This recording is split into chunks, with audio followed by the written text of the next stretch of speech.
I want to recap what our wonderful minister, Reverend Cindy, said this past month. She's been saying a lot of wonderful things about this book. So I would encourage you, whenever you have a moment and you are looking at new books to read, Reverend Cindy will share us some insight. But in my first ministerial class called Minister as Counselor, we had this fantastic minister, Reverend Kevin Busey in Laguna. And he said, once you finished ministerial school with all your books you're reading, this should be the first book you read. So Reverend Cindy picked a classic book for us, Letting Go, The Pathway of Surrender by David Hawkins, who's a psychiatrist, who's a spiritual healer in communities. And Reverend Cindy talked about three things in this book, 3 A's. The first one is acknowledgement, that we acknowledge what we're feeling. The second thing is acceptance, that we accept it without judgment. Krishnamurti once said it'd be wonderful if we could live a life without judgment and just being in that presence.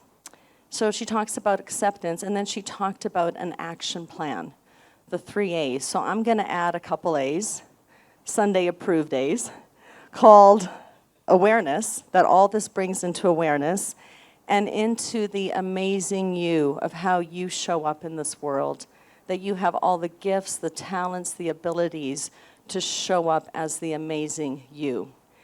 And so this book allows room to understand where your emotional intelligence is and how you can flourish. So this past summer, we were traveling in Canada to see family in Alberta, Saskatchewan. We just drove all the way from Saskatoon to Victoria. I got one speeding ticket, $288, but encouraged me to slow down because that's how 5 minutes into the trip. So I thought that was interesting. God, okay, I will slow down now. 5 minutes in. And so this whole experience of what I had to do was be away. My kids were registering for school into an IB program, pretty challenging. Class size is limited, and I was so anxious about them getting into the right program, the right teachers, and I was very nervous. But I acknowledged that I was edgy. I acknowledged when we got to the airport in Vancouver, I was speeding through the terminal. My husband said, just take a chill pill because we're going to get there. But I was anxious to come home to get them registered for school. So we went the next day, got them set up, and everything was good. But it was good for me to acknowledge what I was feeling, right? To accept it, that I'm just an anxious mother worrying about her little ducklings getting into school. They're grade 9 and 10, so, I'll have to get over that when they move on. And then my action plan was that I go to the school, I register, I get them all set up. So this is always the ebb and flow of life. So today I'm going to talk about the awareness factor. This is what we do as religious scientists. We're just aware of the goodness of God that's in our lives and how we use it. And then I'm going to talk about the amazing you and look at Ernest Holmes. So I just am finishing a paper in ministerial school on creativity. We had to take a full class. And I'm just wrapping up a paper called Science of Mind in Hollywood, how Ernest Holmes influenced Tinseltown. And the articles that in Science of Mind from the 20s, 30s, and 40s, Dr. Ernest Holmes, he died in 1960, were so profound of who he was. So I want to wrap up my sermon by just talking about who he was in the world and how our founders showed up in front of all these people. This was like the Lawrence Welk era. This was like I Dream of Jeannie, founders of the radio programs that really shared insight into who he was. So it's going to be a good note we're going to end on. So hopefully I'll get you out of here by dinner tonight because I don't think we have a lot of snacks provided, so just enough for this.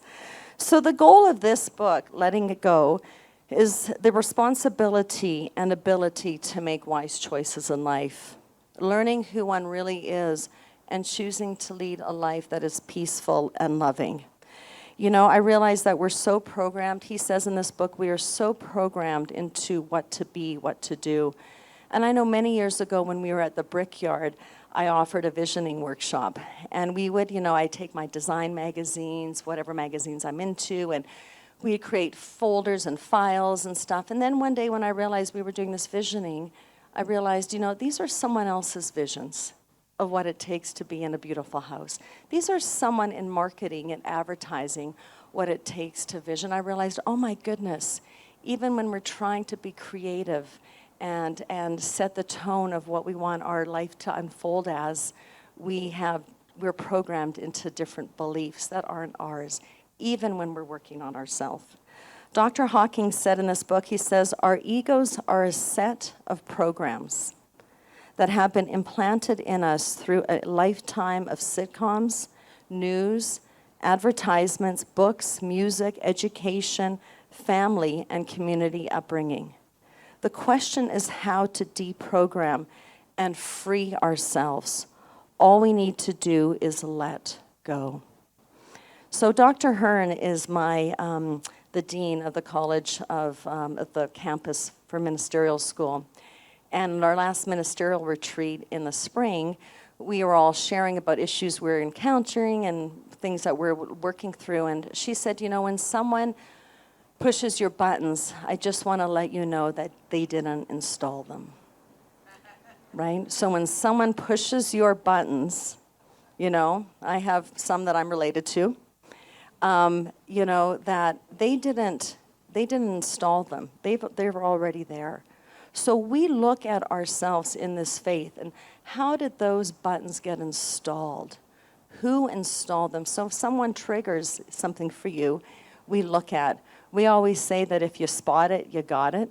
That's a tough one. It's like, I don't got it, I see it, but I don't got it. Oh, you got it, So, this kind of realization. So he says here, he introduces us to the concept of the scales of emotions. With each emotional state responds to a degree of separation.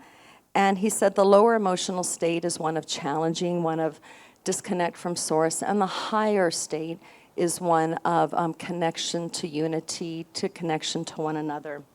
I know many years ago when I used to live in Los Angeles, this is just driving me crazy, there we go. I know when I lived in Los Angeles, I would get on the 10 and go to a retreat in Joshua Tree.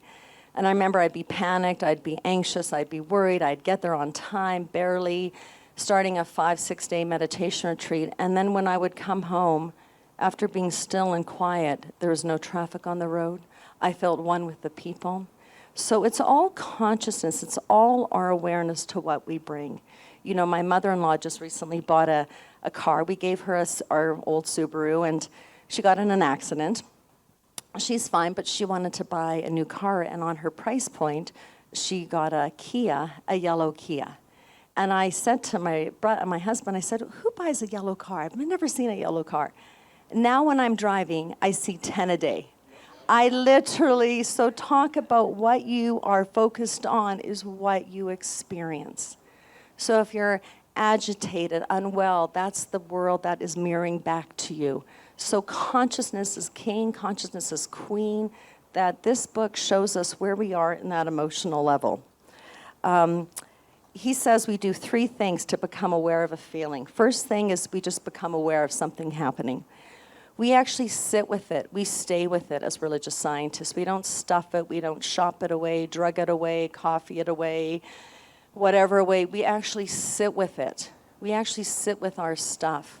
Because when we sit with it, it dispels. It goes away.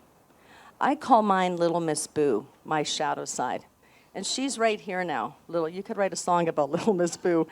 But she's right here, and she's always like, wow, you think you got this? I can feel her energy.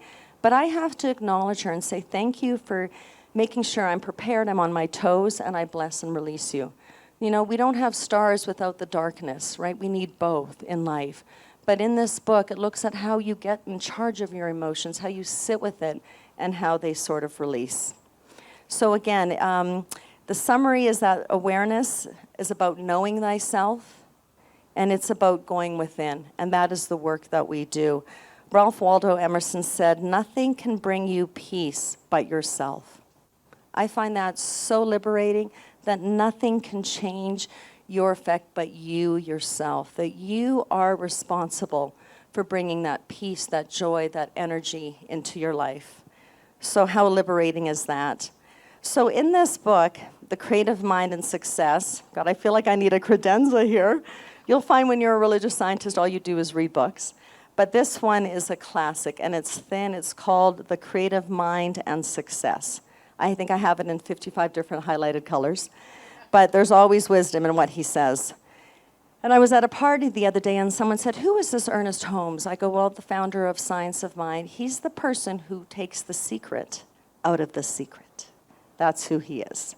He is the person that allows us this technology in order to just to have a fulfilling life. So in this book, there's over 40 different categories about manifesting your life. And he says we recognize that within ourselves is the power to produce success or failure. Fear brings failure, faith brings success. His thesis in this book is that one's thinking produces a life that is living, is how you live your life. How? The realization that a power exists that we are part of, that we are birthed into, that we don't have to go find it, it is already within. He also talks about never being disturbed by the effects. That's a tough one. Never being disturbed by the effects. He says, please keep your thoughts away from lack, from want, from limitation, and let them dwell on good and good only. Make yourself do this. Learn to think about what you wish to become. Right? Learn to think about what you wish to become.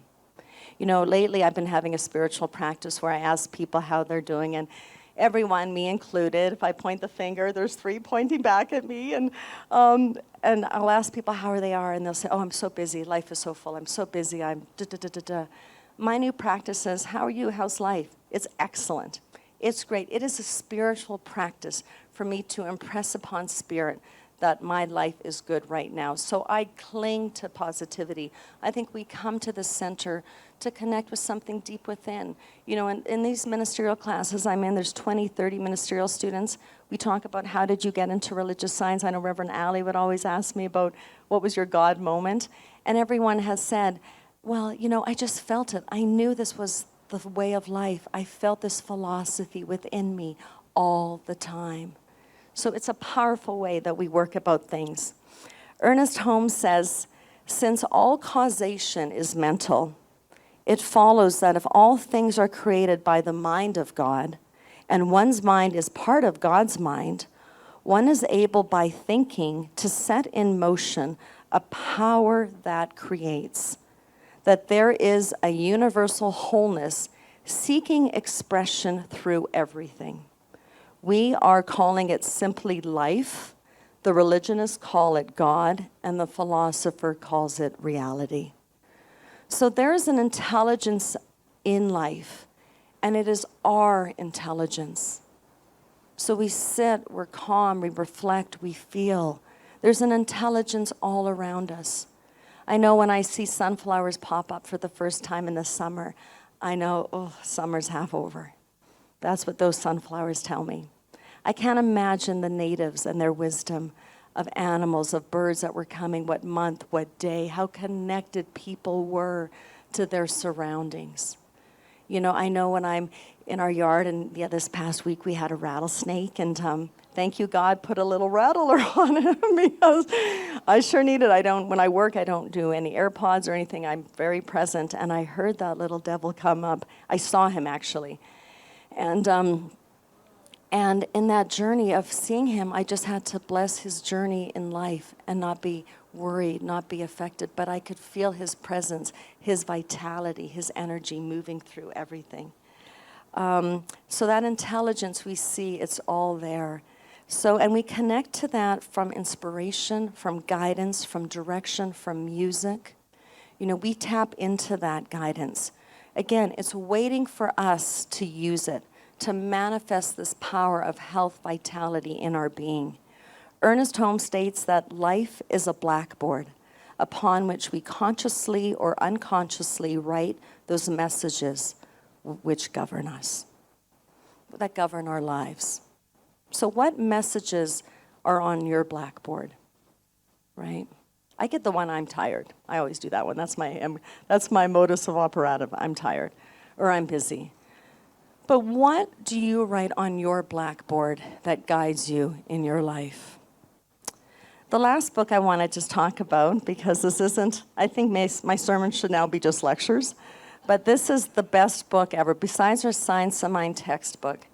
This, when I die, guys, make sure this is in my coffin, because I'm going to do a lot of reading while I'm floating on a cloud, hopefully. But it's this thing called You. And it is one of the most profound books, and Ernest Holmes mentions it, reading it 2 to 3 pages a day before you go to bed. But it is a doozy of a book. And in that book, he says the mind of God, the creative power of the universe, flows through us, and that our thought is creative. It is because of our nature and not our will that our thoughts are moving in this direction. That spirit is an individualized expression through us. He goes on to say that life can only do to you through you. So I always imagine eventually when I give another sermon, I'm going to take a big glass vase, and I'm going to plop stones in it. Stones of, oh, not good enough. Stones, why? Me. I'm 56. Oh, can I write another book? Another stone, another stone. And then you have the holiness, the divinity of God coming through you, and it's blocked. And we block it by this belief system that it's almost like barnacles. It's almost like, when you go to the dentist and they're cleaning your teeth, they bring out the Roto-Rooter, They bring out the Roto-Rooter to get rid of that plaque. This is what we do in our faith. We study, we reflect, we engage, we offer meditation, we have prayer to always align your mind back to what is and what's possible. Kierkegaard once said that prayer does not change God, but it changes the one who prays. So again, words are molds, consequences that flows through them fills these molds into a living substance for us. Ernest Holmes says, God has made you out of himself, itself. The only material it had was the substance of its being. The only mind it had to implant in was your mind, was its mind. The only spirit it had to impart was its own spirit. Your soul belongs to the universe. You are united with all.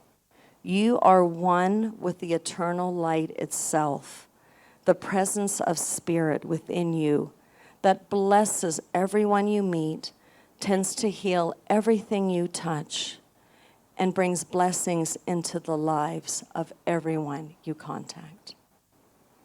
So this amazing you, this amazing self that is birthed into this world with parents, with siblings, with family members, is more than enough of what is required. So the editor, or the writer here of The Science of Mind, Helen Munger, she wrote many articles about Hollywood and Tinseltown. One thing about our faith is we were booming in the 20s and the 30s in Hollywood. But we don't proselytize, we don't go door to door. Either you get it or you don't. That's kind of, we don't really do that. It's like when my husband's recruiting up at the U, and we have to recruit all these people to come, and I'm like, either they get Utah or they don't. You don't have to beguile them or change them or switch them. Either they get this beautiful city-state or they don't. And for us in God, in the Godland that Ernest Holmes created with all these famous people in Hollywood, I want to just read to you some things that they all said about who Ernest Holmes was, this amazing human being. One woman says, she was an editor of the Hollywood paper, she said, I remember Ernest with affection, admiration, and amusement. He has worked on finding the universal truth, trying to keep his mind wide open so that he could recognize it. He described his method as confidently turning the problems over to the universal mind at bedtime and waking up in the morning with solutions. He left sparks in the room. He was never critical. He was always interested in you. Dr. Frederick Meyer, an author and lecturer, wrote over 21 books. He said, I think Ernest Holmes was among the best educated individuals I have ever met. He gave us so much to life. This future religion will be indebted to Ernest because he helps liberate the human mind from superstition and parochialism. He made religion part of a daily experience. Ernest Holmes loved everyone and everything. He had a remarkable capacity for seeing only the good in people, and he helped them understand and fulfill their highest selves. I think this quality of love in Dr. Ernest Holmes and his sincerity attracted me to his philosophy. Dr. Jean Campbell, who played an essential role in helping to launch Ernest Holmes on the radio, said, "I have discovered nothing new," he told her. "All that is worthwhile in one's philosophy returns to the beginning, to God, which is truth." Ernest Holmes was a gift in this art of communication. He disseminated new ideas for a more prosperous life. A couple more. He was a builder, a man of great love. This love found expression in a universal givingness of one's need to build a better world. Ernest helped us know that divine intelligence converts a problem into a greater blessing. That is who our founder is. You know, you would go see him, this amazing energy, this vibration, and he would pray for you in silence. You would sit there and he would be in silence with you, where there was no attitude. One thing that attracts me so much to this philosophy is that we don't have to, I don't have to light an incense in front of his picture or what have you. He blew in on this planet with such a strong metaphysical, mystical projection of life, of what is, and then he left. We're trying to do in Maine, where he was born, to put a placard in front of his house, that this was the house of Ernest Holmes. So that is the amazing person that we emulate, that we model. Somebody who so acknowledged what was happening, who accepted it, who took action steps, who was aware of what was happening in order to create this. So lastly, I just want to close with a quote from C.S. Lewis. He said, "Life with God is not immunity from difficulties, but peace within difficulties." So let us remember a couple things: that God is the silent power behind all things, always ready to spring into an expression when we provide the proper channels, when we are ready. The positive belief is essential to real creative work. If we do not have it, he says, we must develop it. Lastly, Ernest Holmes says, one does not create. One uses the creative power that already exists. One is the creative power in one's life. And so far as one's thought goes, there is something that goes with that has the power to bring forth into manifestation the thing thought. So our religion is wordy. Our religion is a mental trip. This is why we study and take classes, because the language that Ernest Holmes used, it's a challenge. But it is so spot on in how we go through life and how we feel and how we process things. So let us close our eyes and let's just tap into this while I lead us into a prayer and then into our offering. So in this space of healing, of energy, of vibration, of vitality, of movement, of the spiral of life that is always going up and beyond, this dynamic vibration that creates the stars, the planets, these bodies, the animal species, the tree species of life, the variety that is here already from this magnificent source of all creation. So I know that that energy moves through me loud and clear, that my mind is becoming clear to really perceive that fullness of spirit in everything I do, in everything I see, in everything I know to be true. And I know that if it is moving through me, it is moving through everyone here.